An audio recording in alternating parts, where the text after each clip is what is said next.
ओम श्री गणेशाय नमः। जय श्री नारायण, जय आदिशक्ति माता।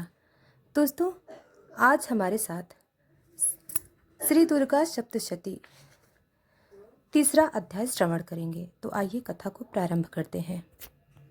ऋषि बोले, असुर सेनापति चिछुर अपनी सेना का संहार होते हुए देख क्रोधित होकर जगदम्बिका से इधर युद्ध करने के लिए गया।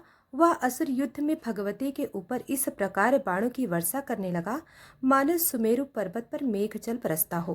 तत्पश्चात देवी ने उसके बाणों को खेल खेल में अपने बाणों को काट दिया और उसके रथ के घोड़े तथा सारथी को भी मार गिराया। तत्काल ही उसके धनुष तथा ऊंची ध्वजा को काटकर गिरा दिया। धनुष के कटते ही उसके शरीर में बाणों से घाव कर दिया। धनुष, रथ, घोड़ा तथा सारथी के नष्ट हो जाने पर वह ढाल तलवार लेकर भगवती पर प्रहार करने को दौड़ा। उसने तीर्थधार वाली तलवार से सिंह के मस्तक पर प्रहार करके बड़े वेग से भगवती के बाएं भुजा में भी वार किया। हे राजन, तलवार भगवती की भुजा पर पड़ते ही टूट गई। तदंतर उसने बड़े क्रोध से लाल नेत्र करके त्रिशूल उठा लिया तथा भद्रकाली देवी की तरफ उसे फेंका। वह त्रिशूल व्योम मार्ग से गिरते हुए सूर्य के सट्टस प्रकाशमान दिखाई पड़ा। इस प्रकार उस त्रिशूल को अपनी ओर आते देख देवी ने अपना त्रिशूल छोड़ा और उस महादैत्य को भी मार गिराया। जब चिछुर असुर मारा गया तो देवताओं का शत्रु चामर हाथी पर बैठकर भगवती से युद्ध करने को उद्यत हुआ और उसने देवी के ऊपर शक्ति को फेंका, परंतु जगदम्बा ने उसे हुंकार से निष्प्रभ करके पृथ्वी पर फेंक दिया। शक्ति के टूटते ही उस असुर ने क्रोधित हो अपना त्रिशूल मारा। भगवती ने उसको भी बाणों से काट दिया। तत्पश्चात भगवती का सिंह उछलकर हाथी के मस्तक पर बैठ गया और उस दैत्य के साथ बाहुयुद्ध करने लगा। वे दोनों लड़ते लड़ते हाथी पर से नीचे पृथ्वी पर गिर पड़े और अत्यंत क्रोधित होकर परस्पर लड़ने लगे।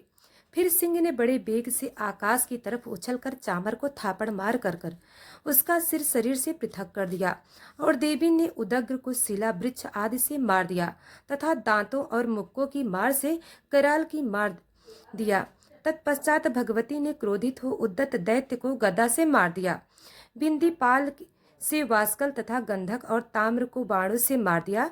3 नेत्रों वाली भगवती ने उग्रास्य, उग्रवीर और महाहनु को मार डाला। बिंडाल का सिर तलवार से काट दिया। दुर्धर और दुर्मुख को बाणों की मार से यमलोक पहुंचा दिया। इस भांत अपनी सेना का संहार होते हुए देख महिषासुर भैंस का रूप बनाकर देवी के गढ़ों को भय दिखाने लगा।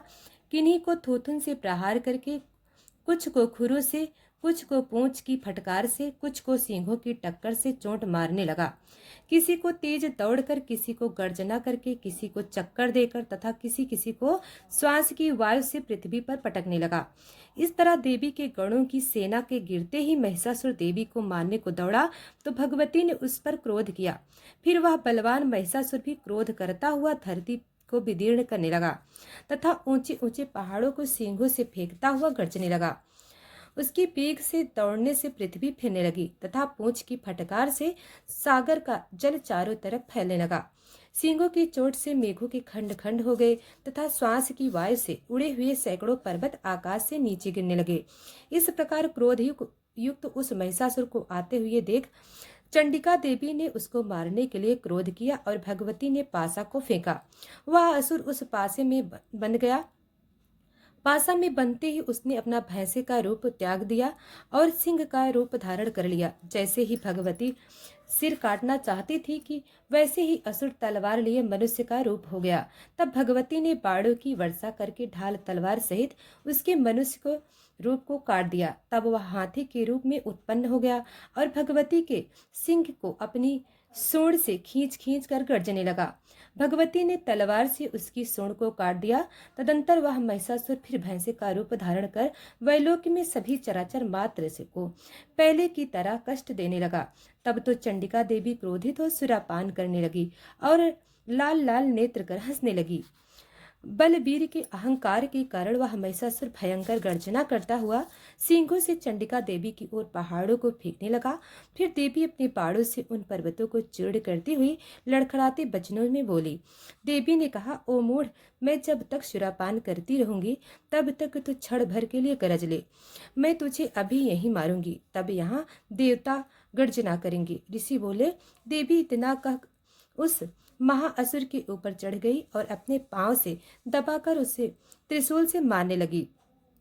वह असुर भी देवी के पैरों से दबा हुआ अपने मुंह की ओर से दूसरे रूप में आधा बाहर की ओर निकलने ही पाया था कि भगवती ने अपने बल पराक्रम से उसे रोक लिया। आधा निकला हुआ महादैत्य जब भगवती से युद्ध करने लगा तो देवी ने अपनी तलवार से उसका सिर काट डाला। तदंतर हाहाकार करती हुई दैत्यों की समस्त सेना भाग गई, जिसे देखकर समस्त देवगण बड़े प्रसन्न हुए और दिव्य महर्षियों के साथ सभी देवगण भगवती की प्रार्थना करने लगे और गंधर्व राज गाने तथा अप्सराएं नृत्य करने लगी।